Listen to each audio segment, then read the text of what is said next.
Molly Friedrich with Friedrich Realty. And as always, we are here to help you build your dreams and go from the life you're living to the very best life that you can have. And I am so excited to be here today with my good friend, Dick Crawford from Anaheim, California. We have been colleagues and friends for several years, and I am thrilled to chat with him. Hey, Dick, how are you today? I'm doing well, Molly. Very good to be here. Thank you. A little closer in on the geographic. Just think of Disneyland. I serve the area around Disneyland. So if you're ever going to Disneyland, I can get you a house while you're here. Wow, and you know how I love Disney. So, Yeah. you may be buying me a second house someday too, you know? Okay, deal. I'll get looking right now. I love it. I love it. Well, hey, if someone is thinking about moving to your area, tell me, what are prices doing right now? They're all, I won't say all over the map, but they're not sure what they want to be when they grow up. We're coming out of last year, which was kind of weird, but interest rates are coming down, and inventory is going up, and of course every neighborhood is different, and every neighborhood has a different age, a different style. Sure. So some places are going up in price, some are stagnating a little bit. Overall, it's kind of soft, but Okay. you'll get the outlier house that everybody wants, and it'll Yeah. go quickly for multiple offers. Others will sit for 2 months. Yeah. So it's a mixed Those bag. those cream puff houses, right? Like Yeah, if they're all set and ready to go and priced right, they're going to fly off the market, aren't they? Yeah. Yeah. exactly. Exactly. So And I know you know how to position a house that way. So for sellers too, right? Dick's the guy to call to make sure that your house is the one that's going to fly off the market.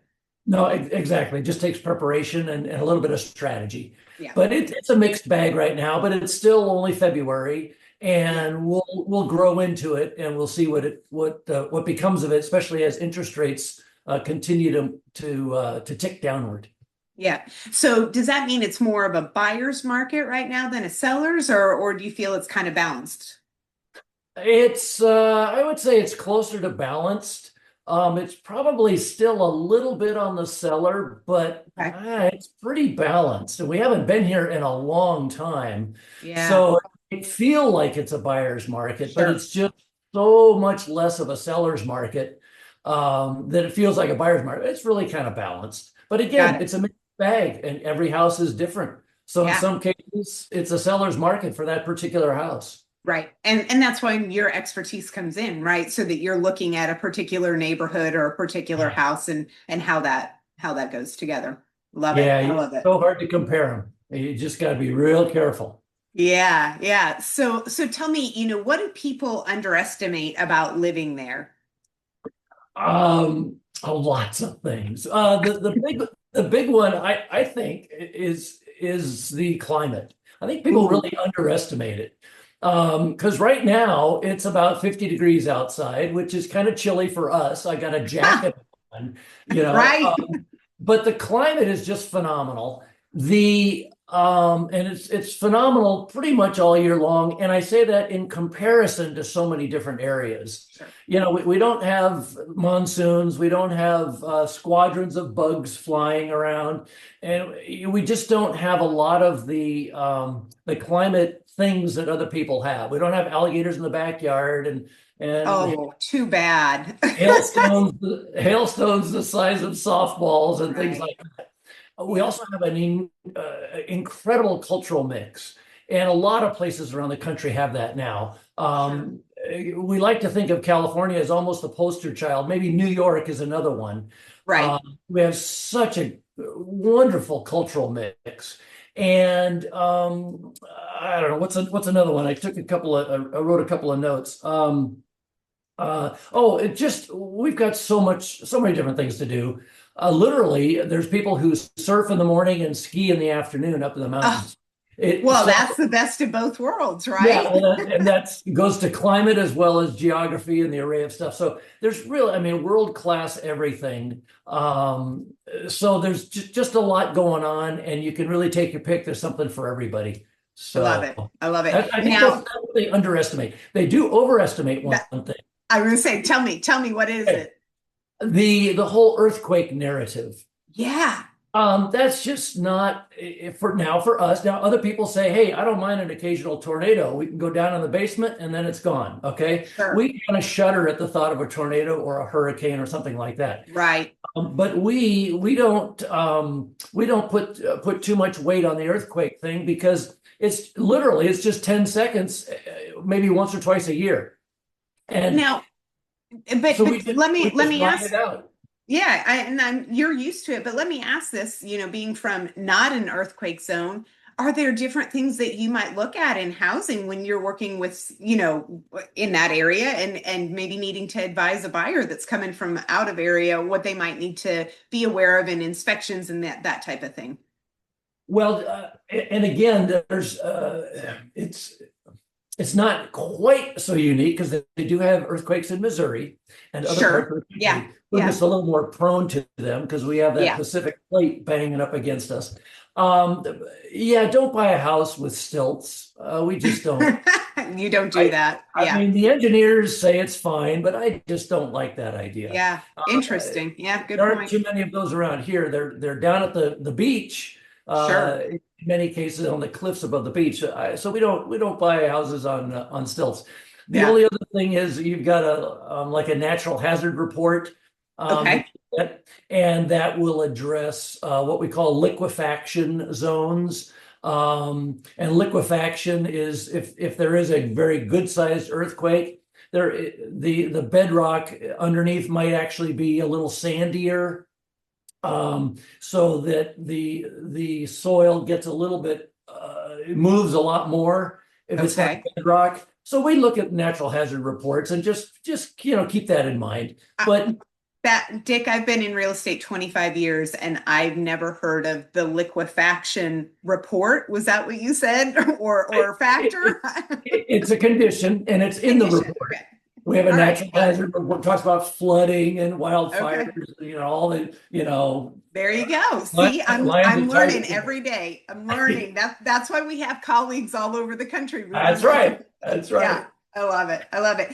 What about property tax, insurance, HOA details, things that people maybe miss or they're not used to, anything like that you want to highlight for us today?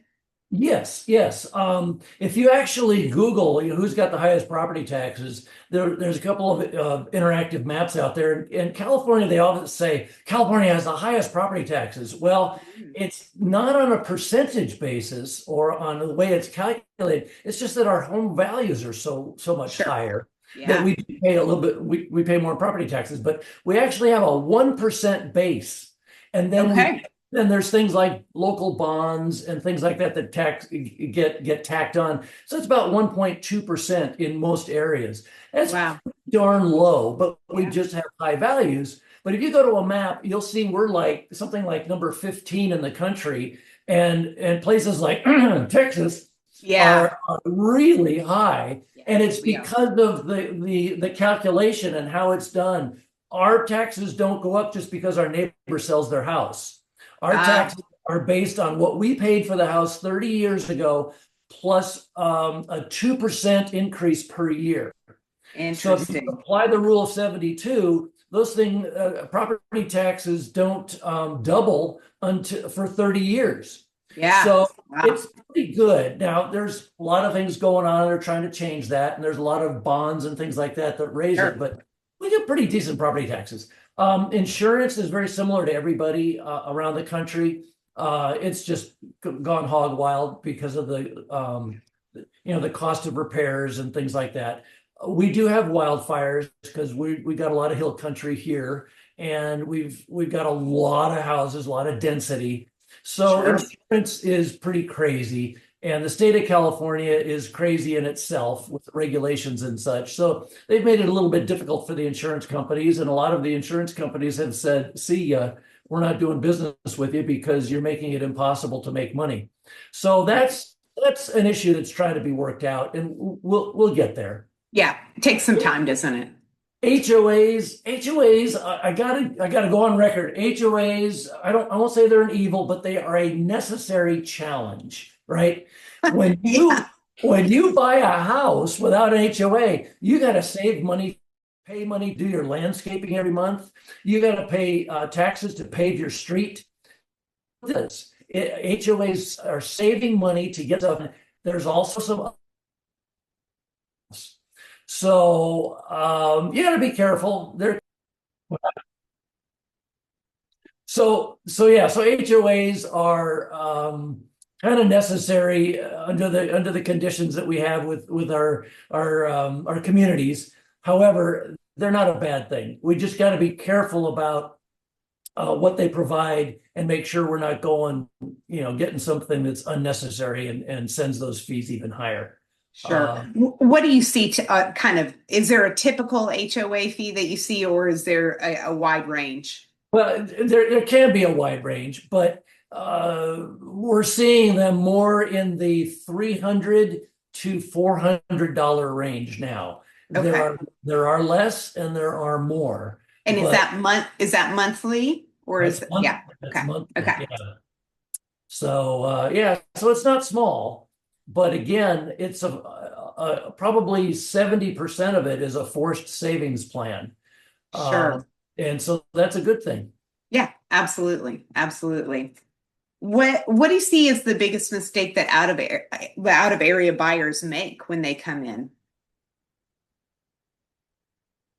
Comparing prices to home, back in Poughkeepsie, I could get this Oh, for 150K, and you're telling me it's going to cost me 850? So it's a shock. It's the mistake yeah. they make, I think, is really, really, really doing their homework before they even decide they're going to move. Sure. Um, Yeah. and the second mistake, kind of related to that, is they think I can get them a deal. Mm, And that whole ability went away with the internet, because everything's transparent now. Everybody knows about every single house. And even if it's a house that they don't know about because I haven't listed it yet, you're not getting a deal because the seller, I'm not going to do that to my seller. The sure. seller wants that thing up on the MLS so that the whole world can see it, and that's where they get the most money with the best buyer. So there Absolutely. are no more deals unless you're maybe taking the flipper approach and paying all cash. There Sure. really are no more deals. You Yeah, just got, the deal is you got qualified to buy a house. absolutely. Yeah, That's awesome. that is. Yeah. Congratulations. Now Yeah. let's get busy and stay within your budget. Yeah. And then finding a good house that fits your needs, right? And then that you're there to walk them through repairs and Yeah. negotiations and that type of thing, right? Yeah. Yeah. Probably inherent in all that is the mistake of not really prioritizing what you want and need in a house. Sure. What is most important and what are you willing to let go of? Yeah. Maybe you're not going to get a pool, but you're going to get enough bedrooms and a 3-car garage. So let go of the pool Yeah. or whatever it is. So Yeah. really know your priorities before you get going. So I would guess you probably love it if you can have a consultation over the phone or over Zoom before someone even comes to the area and kind of talk through those. Is that something that you get to do very often? And in a perfect world, how much before they come in to see you would you like to have that kind of consultation? Um, to a degree, yes. I really enjoy the real face to face. Zooming like this is awesome. All of us are really used to it. Yeah. But I really like the true face to face. Come on into the office and let's talk about it. Yeah. I do work with sellers a lot more than buyers, but sellers have their own set of things that they need to talk about. And let's not forget, when they sell their house, they wake up the next day and oops, we're a buyer now. Yeah, So absolutely. Yeah. they definitely need that conversation. And I truly like to have it as far in advance as possible so that nobody is backed up against the wall having to make a decision Sure. with not enough time to understand the repercussions. So I Yeah. like to have it soon, and I like to have it face to face. Yeah, and I'm gonna go off script a little bit. I didn't even prepare you for this one, but I think this is an important thing. Your process in California is a little bit different than ours is in Texas. So can you kind of talk to how the timing of close of escrow and moving and that type of thing? Because for us, we close, we fund, and we move typically all on the same day. And I think California might be a little bit different. We're so laid back, everybody says. Is Texas an attorney state? We are title company state. Title company state. Yep. Okay, so a little bit similar in that sense. We're an escrow state, Yep. but everybody needs title services. So basically, we run anywhere from a 15-day to a 35-day escrow, depending upon the terms and everybody's motivation. When we close, or when we're in negotiation, we typically go for something along the lines of a 3-day freebie after the close of escrow for the seller, have 3 days, to actually move out. Right. And so you close escrow, you got 3 days, sometimes it's less, sometimes it's more, and then the buyer moves in after that. During COVID, as you may have experienced as well, buyers were given the sellers 2 weeks to move out, a month. I did one with a month to move out. Yeah. Because they hadn't yet found their replacement home. Yep. So it's pretty crazy, but typically it's 3 days. Okay. And typically it's, I'll say, in the 20 to 25-day period total. Got it. Lovely. Thank you for hopping on that one for me. Now I got to know, how long have you been serving your market? And I'm sure you've probably seen changes over that time. Just a little bit. Just a little bit. A little bit of changes. Actually, I started the business in 2004, or started in the business in 2004 in earnest. I had my license from years before, but didn't do anything with it. So I kind of let it lag, and then I re-upped in 2004, just when the internet was kind of becoming a little bit more of a real thing and a little bit more acceptable, and begrudgingly we've got to use it. And then we went from there. And everything, it just has exploded in terms of information and speed of everything. I remember people doing faxes. A guy had a fax rigged up in his car so he could write an offer and fax it over from the trunk of his car. And everybody thought that was the biggest. Pretty creative. Spread. So no, a little bit different now. So I'm on my, I don't know, 22nd year, something like that right now. And a lot of changes. I think the biggest change is the speed of things, which is related to technology. Absolutely. And, we'll probably continue to see that change, right? And it's just exponential. To a degree. Yeah. What I have found, especially during COVID, when people were throwing, buyers were saying, "Oh, we'll give you this much money, and our terms will be so favorable, your head will explode." Well, it almost did, because they were throwing things out like, "Yeah, we could, we'll pay you all cash and we'll close in a week." Yeah. And the sellers are saying, "Wait a minute, I can't move that fast." Right. Yeah. So the speed is good is going to increase in the sense of exchange of information. Lenders are getting a lot faster, which is allowing escrows to go faster. Sure. But will be a limit based on physical ability to move out of your house. So unless the people still will matter, right? The people. Yeah, exactly. And to a degree, there'll be a limitation. Right, but, for sure. But that's the one caveat. But technology is allowing things to happen very, very fast with a very high degree of accuracy. And I think the ability to have trust in the information if we do it right. Yeah, love it. I love it. Tell me what type of client you serve best, or you tend to work with most often. Can I be transparent? I mean, really? Absolutely. That's why we're doing this, right? We want to be real. I got nothing up my sleeves, but I do have something in my pocket. I'm going to pull out my mantra, or my affirmation, I guess is more like it. Okay. I love it. This is pretty old here. And this is the short version, but it says, I regularly attract affluent clients focused on their goal and respectful of my abilities. I love it. That is perfect. That's who I work with. And it's not like I'm checking the boxes when I'm talking to you, because, if people have found me or I've been referred or whatever, then that's good. I'll work with you. That's great.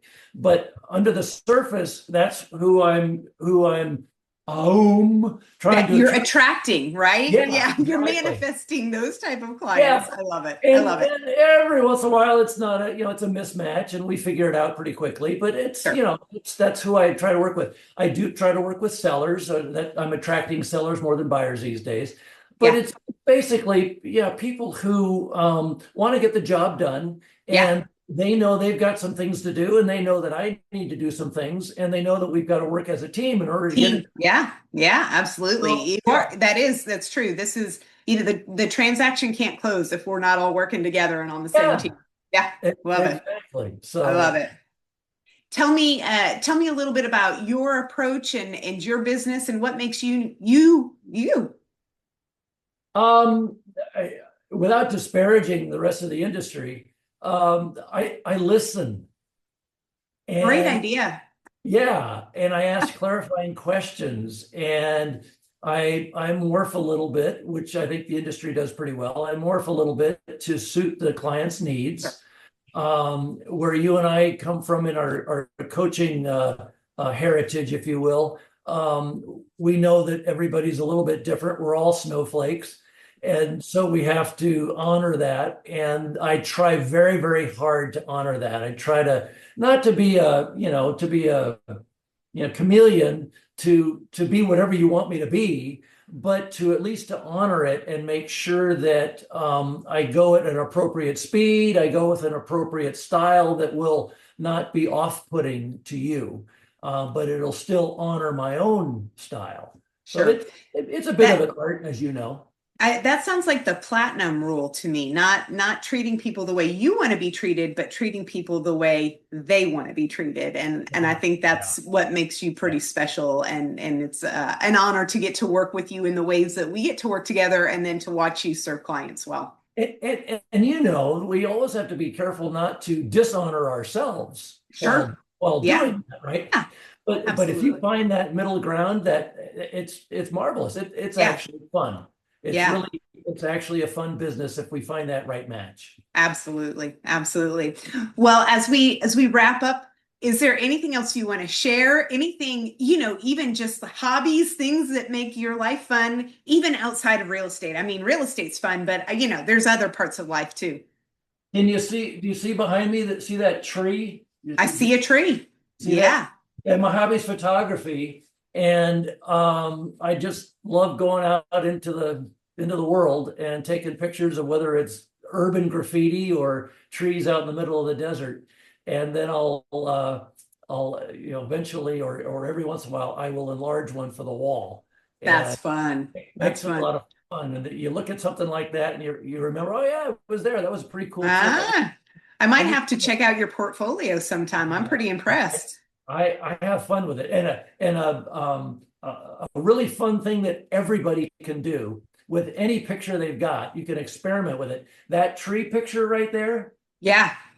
that cost me about, I don't know, $6, because the print, because I took it to a FedEx store. These Okay. pop-up FedEx used to be Kinko's, but a FedEx store. Yeah. They've got printers that are huge, and you can go in there, or you can email over any picture that you've taken, and you can have them print it on just regular paper, just like copy paper, but it's Wow. large format paper, and it costs about $1, and a quarter a square foot. So for You're something kidding. 2 feet by 2 feet, 4 square feet, will cost you $6. And so there's two ways that you just thumbtack that to the wall to go, yeah, that looks really good. Okay, now I'll Yeah. spend $100 and get it done right. Or like that one, you just put it in a frame and protect. Frame. That's $6. I love it. So, What a so great tip. experiment with your own photos, everybody. You can you can have a gallery in your own home for $6 at a time.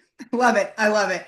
Hey, today we've learned so much from you, not only about real estate in Anaheim, but now how we can experiment in photography and not like have to give up our firstborn to make it happen. Exactly. Exactly. Well, let me just wrap us up. Thank you everybody for sitting through our conversation. It's always a pleasure to chat with Dick. And if you need his contact information, let me know. I am happy to share that and make an introduction. And we'll look forward to seeing everybody on another episode with another agent from somewhere in the country. Thanks again, Dick Crawford.